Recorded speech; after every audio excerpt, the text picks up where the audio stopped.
Merci beaucoup d'abord bonsoir. Je suis très heureux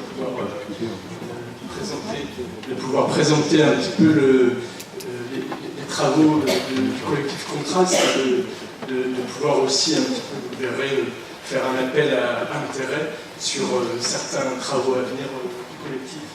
Donc le collectif Contraste, c'est un collectif de chercheurs plutôt issus des sciences sociales, un petit peu des sciences juridiques, qui s'est constitué il y a maintenant 4-5 ans, avec un objet commun, excusez-moi qui se constitue, en gros les enjeux de consentement et recours à la contrainte dans les relations de soins, dans les relations d'accompagnement, dans un contexte plus spécifique de santé mentale. Donc on a un collectif de chercheurs qui rapidement se sont ouverts bien sûr à d'autres disciplines, notamment la discipline philosophique et les disciplines juridiques pour pouvoir travailler des notions clés comme celle de régulation. Mais surtout, de plus en plus, on a un collectif de chercheurs qui sont sensibles à la manière d'utiliser la recherche dans la vie sociale comme participation à la construction de problèmes publics, à la construction de problèmes qui nous concernent tous, soit au titre de nos professionnalités, soit au titre, bien sûr, de nos citoyennetés, j'ai envie de dire un petit peu au pluriel. Et donc, depuis 3-4 ans, on cherche aussi à faire évoluer nos manières de faire de la recherche pour aller un peu plus, le thème un peu à la mode, mais vers des formes de recherche collaborative et en tout cas d'aller vers aussi la constitution d'espaces de débat, d'espaces de forum où on croise au maximum les regards, des regards pluridisciplinaires, mais aussi des regards pluriprofessionnels.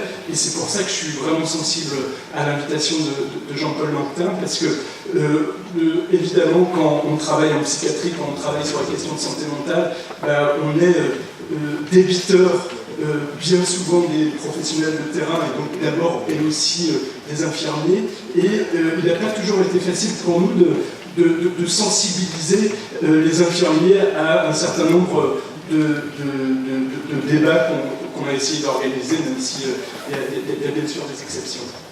Donc voilà, le souci de participer à la construction de problèmes publics, étant entendu qu'aujourd'hui, il nous semble qu'il y a une tension assez forte, une tension sociétale, assez forte, entre d'un côté, bien sûr, une valorisation toujours plus grande de la norme d'autonomie, qui accompagne les processus d'individualisation de la vie sociale, donc promotion de l'autonomie qui traverse complètement la relation de soins, et donc qui transforme un peu les équilibres de la relation de soins qui ordinairement reposait sur une non-symétrie, une asymétrie forte.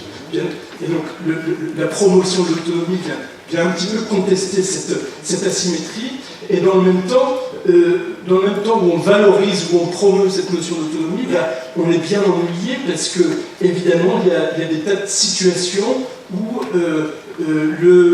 l'accompagnement, le soin se fait dans un contexte de contrainte, je le mets au pluriel, un contexte organisationnel ou un contexte interpersonnel de contrainte qui va à l'encontre de la promotion de la norme d'autonomie. Donc c'est vraiment cette tension-là et la manière dont elle fait dilemme, dont elle fait difficulté pour les professionnels, bien sûr, mais aussi pour les personnes et plus largement socialement, comment à travers la manière de produire des règles au niveau macro, au niveau micro, local, au niveau un petit peu méso, comment au niveau de la production de règles, on arrive un petit peu à articuler, à imbriquer d'un côté un certain respect pour la norme d'autonomie, mais aussi une prise en compte, bien sûr, des contraintes inhérentes à la relation de soins et d'accompagnement. Alors, dernier élément, bien sûr, de contexte, c'est que l'inflation législative n'est pas propre au domaine de la santé mentale, bien entendu, mais on sait également qu'elle est particulièrement importante dans le contexte de la santé mentale. J'y reviendrai, ce qui facilite, disons, ce qui est un élément de contexte important à prendre en compte. Donc, j'ai évoqué des enjeux révélateurs fort qui structure un petit peu nos questionnements. L'hypothèse générale qu'on fait, c'est quand même celle, je vais un petit peu prudemment, mais c'est celle d'un tournant juridique dans la relation de soins et d'accompagnement, c'est-à-dire qu'on considère quand même que si pendant plusieurs décennies, vraiment les modèles cliniques, les modèles thérapeutiques étaient les points de repère centraux pour faire sens dans la relation de soins, sans doute de plus en plus, depuis peut-être une quinzaine, une vingtaine d'années, le point de repère juridique prend de plus en plus de place, j'ai envie de dire, pour le meilleur et pour le pire, et c'est bien ce tournant-là, cette évolution-là, qui nous intéresse de mieux comprendre, qui nous intéresse d'éclairer, et d'en comprendre aussi les répercussions pour les professionnels.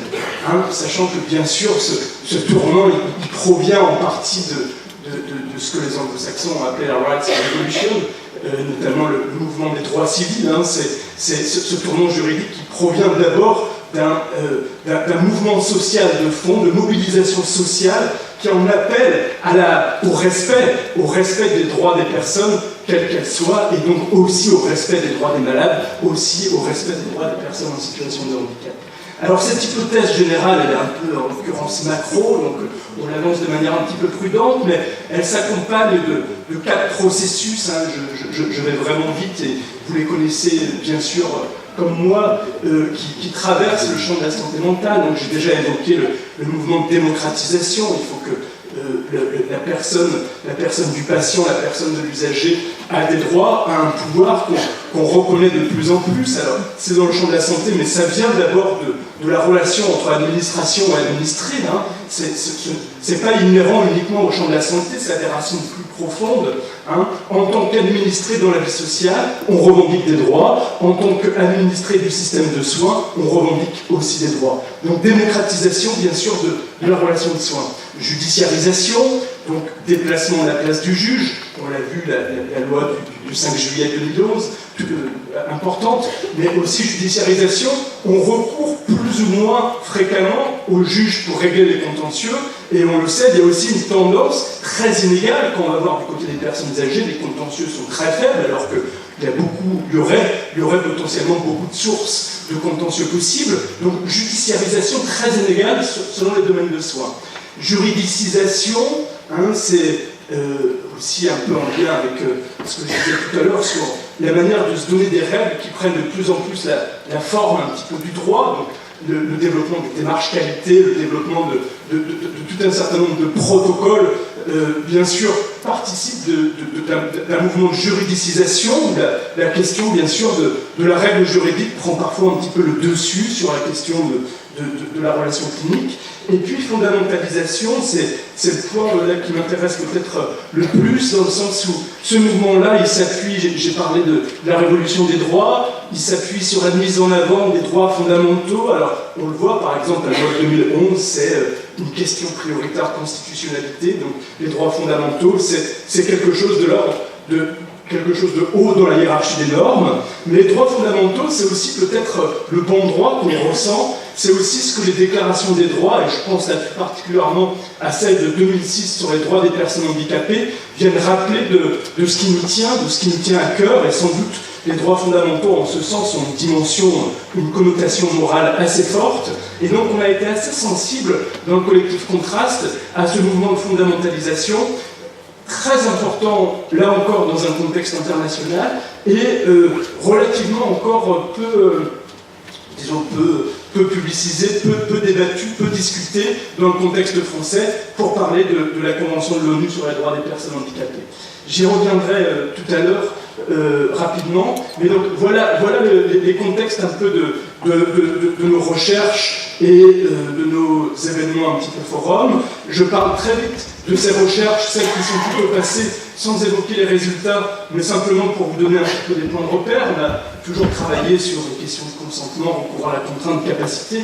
Donc dans le contexte directement de santé mentale, en essayant de distinguer, de décrire, de comparer des contextes de soins assez hétérogènes. On sait que si on est dans des unités très sécurisées, type UHSA ou type UMD, le soin ne se pratique pas de la même manière qu'en gérontopsychiatrie ou dans des services ordinaires d'hospitalisation ou bien sûr en ambulatoire, en CMP. Donc on a essayé de de comparer la manière dont on fait place aux préférences, aux envies, au consentement de la personne et comment on lui impose plus ou moins des contraintes. On a essayé de le comparer comme ça dans des contextes de soins assez variés. C'est l'ALR un petit peu fondatrice de notre collectif, donc financé par l'Agence nationale de la recherche. Et puis on l'a décliné de manière un petit peu plus spécifique dans le monde Alzheimer à travers une recherche financée par la Fondation Plan Alzheimer, de s'interroger là encore, est-ce que la spécialisation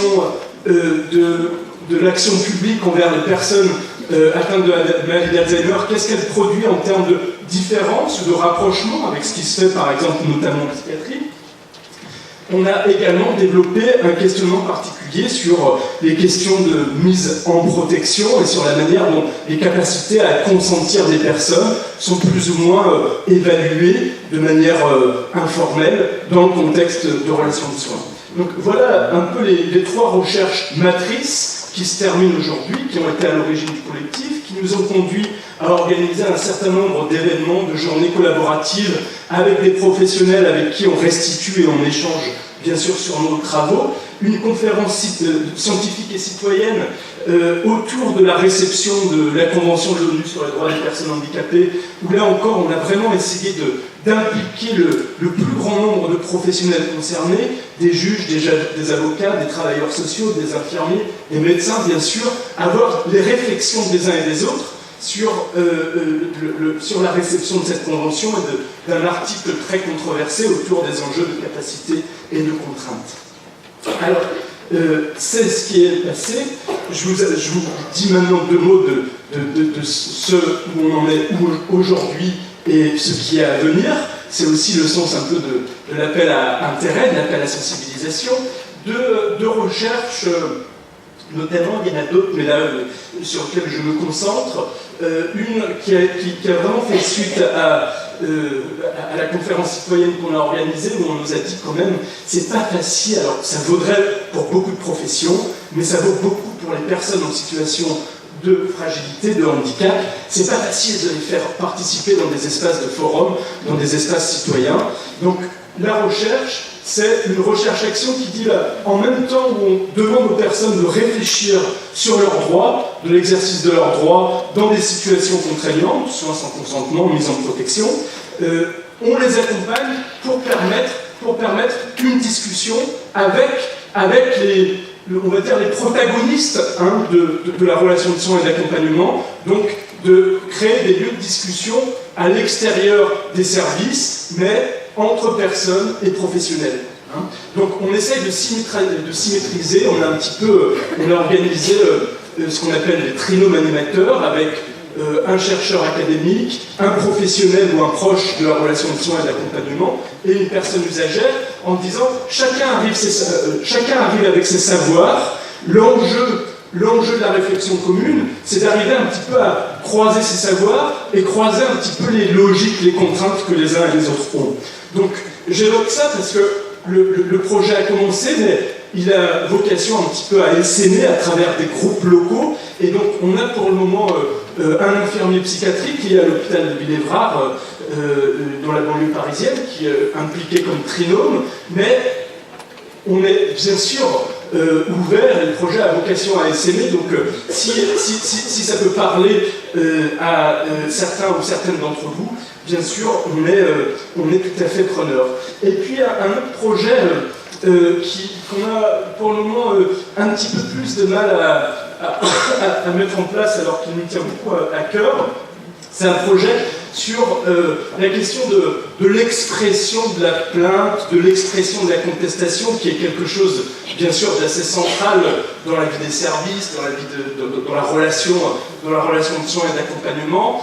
Donc on sait que la démocratie sanitaire invite énormément à tracer, à donner des instances permettant d'identifier, de recueillir les plaintes.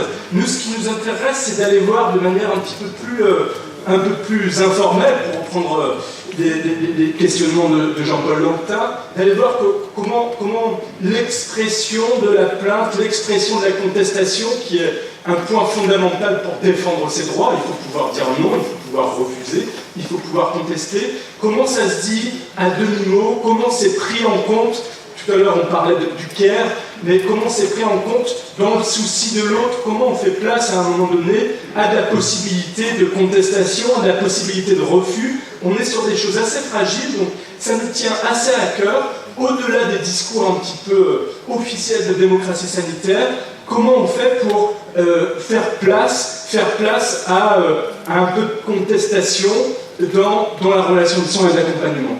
Donc là encore, bien sûr, hein, si ça peut intéresser, si ça fait écho à des questionnements de recherche chez certaines ou certains d'entre vous, on est vraiment preneur là d'aller vers du collaboratif. On a prévu bien sûr des focus group avec des professionnels. On a des premiers lieux un petit peu prévus d'investigation, mais le projet est encore en cours. Et puis, dernière chose que je vous évoque, que je voudrais vous évoquer dans cet appel à intérêt, la prochaine conférence scientifique et citoyenne qu'on va organiser, qui devrait se tenir en décembre 2017 à Paris, avec, on espère, une première journée à l'Assemblée nationale, et puis 2 autres journées dans un lieu universitaire, sans doute l'INALCO. Donc, notre porte d'entrée, hein, c'est bien cette question de la place des contraintes légales aujourd'hui, dans ce contexte de promotion de l'autonomie. Qu'est-ce qu'on constate? C'est qu'on augmente le recours aux contraintes légales, que ce soit les mesures de protection qui depuis 30 ans augmentent en flèche, hein, ou que ce soit les mesures de soins sans consentement. On dit on aimerait faire reculer, on aimerait baisser, etc. On légifère là-dessus. Qu'est-ce que ça produit? Des augmentations. Donc vraiment, le point de départ qu'on aimerait discuter, c'est ce paradoxe-là. On n'arrête pas de dire autonomie, promotion de la place des patients. Pour autant, on voit bien que socialement, il y a quelque part, ça ne répond pas aux besoins sociaux, puisque de fait, on recourt de plus en plus à ces mesures légales. Est-ce que c'est satisfaisant? Qu'est-ce que ça révèle? C'est un peu ça va être le fil de cette conférence citoyenne. On n'a pas encore tout à fait l'appel à communication, mais on va le diffuser et on espère avoir des réponses aussi, bien sûr, d'infirmiers de la santé mentale. On n'a pas toujours, pour autoriser aussi les réponses, on n'a pas besoin d'avoir fait une recherche de 11 ans, 13 ans ou 15 ans, ou avoir monté un PHRI, un PHRIP, etc., pour avoir quelque chose à dire. Ces conférences citoyennes, c'est aussi pour initier des questionnements et donc venir intervenir sur des réflexions à l'état d'ébauche ou sur des réflexions qui ont été partagées dans un service. C'est vraiment des choses qui nous semblent tout à fait importantes. Voilà, je vous remercie. Je mets simplement, donc on a constitué le collectif Contraste avec Ligabel Prix. Il y a peut-être des personnes que vous connaissez, Pierre Vidal-Naquet, Lucie Le Chevalier-Murat, Paul Véron, Delphine Moreau, disons une vingtaine un petit peu à graviter autour du collectif. Et voilà, n'hésitez pas à nous dire sur ces projets un petit peu qu'on est en train de mettre en œuvre, là ça peut nous intéresser, ou d'être vigilant à l'appel à communication pour notre conférence. Je vous remercie.